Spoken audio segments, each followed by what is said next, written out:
شروع اللہ کے نام سے جو بڑا مہربان نہایت رحم والا ہے۔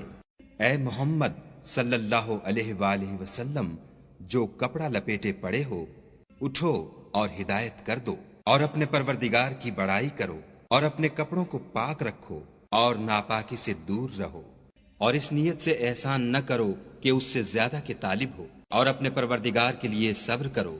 جب سور پھونکا جائے گا وہ دن مشکل کا دن ہوگا، یعنی کافروں پر آسان نہ ہوگا۔ ہمیں اس شخص سے سمجھ لینے دو جس کو ہم نے اکیلا پیدا کیا اور مال کثیر دیا، اور ہر وقت اس کے پاس حاضر رہنے والے بیٹے دیے، اور ہر طرح کے سامان میں وسعت دی۔ ابھی خواہش رکھتا ہے کہ اور زیادہ دیں، ایسا ہرگز نہیں ہوگا۔ یہ ہماری آیتوں کا دشمن رہا ہے، ہم اسے صعود پر چڑھائیں گے۔ اس نے فکر کیا اور تجویز کی، یہ مارا جائے، اس نے کیسی تجویز کی، پھر یہ مارا جائے، اس نے کیسی تجویز کی، پھر تأمل کیا، پھر تیوری چڑھائی اور منہ بگاڑ لیا، پھر پشت پھیر کر چلا اور قبول حق سے غرور کیا، پھر کہنے لگا یہ تو جادو ہے جو اگلوں سے متصل ہوتا آیا ہے، پھر بولا یہ خدا کا کلام نہیں بلکہ بشر کا کلام ہے، ہم ان قریب اس کو سقر میں داخل کریں گے۔ اور تم کیا سمجھے کہ سقر کیا ہے؟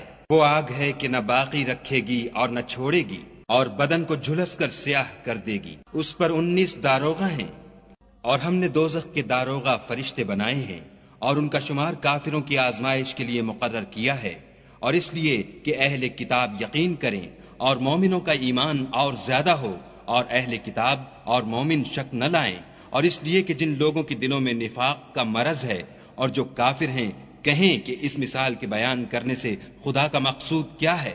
اسی طرح خدا جس کو چاہتا ہے گمراہ کرتا ہے اور جس کو چاہتا ہے ہدایت دیتا ہے، اور تمہارے پروردگار کے لشکروں کو اس کے سوا کوئی نہیں جانتا، اور یہ تو بنی آدم کے لیے نصیحت ہے۔ ہاں ہاں، ہمیں چاند کی قسم، اور رات کی جب پیٹھ پھیرنے لگے، اور صبح کی جب روشن ہو، کہ وہ آگ ایک بہت بڑی آفت ہے، اور بنی آدم کے لیے موجب خوف، جو تم میں سے آگے بڑھنا چاہے یا پیچھے رہنا چاہے۔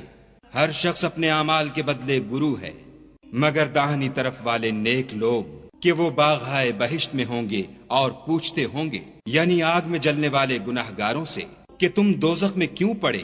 وہ جواب دیں گے کہ ہم نماز نہیں پڑھتے تھے، اور نہ فقیروں کو کھانا کھلاتے تھے، اور اہل باطل کے ساتھ مل کر حق سے انکار کرتے تھے، اور روز جزا کو جھٹلاتے تھے، یہاں تک کہ ہمیں موت آ گئی۔ تو اس حال میں سفارش کرنے والوں کی سفارش ان کے حق میں کچھ فائدہ نہ دے گی۔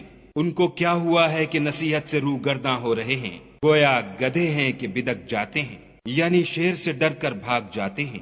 اصل یہ ہے کہ ان میں سے ہر شخص یہ چاہتا ہے کہ اس کے پاس کھلی ہوئی کتاب آئے، ایسا ہرگز نہیں ہوگا۔ حقیقت یہ ہے کہ ان کو آخرت کا خوف ہی نہیں، کچھ شک نہیں کہ یہ نصیحت ہے۔ تو جو چاہے اسے یاد رکھے، اور یاد بھی تبھی رکھیں گے جب خدا چاہے، وہی ڈرنے کے لائق اور بخشش کا مالک ہے۔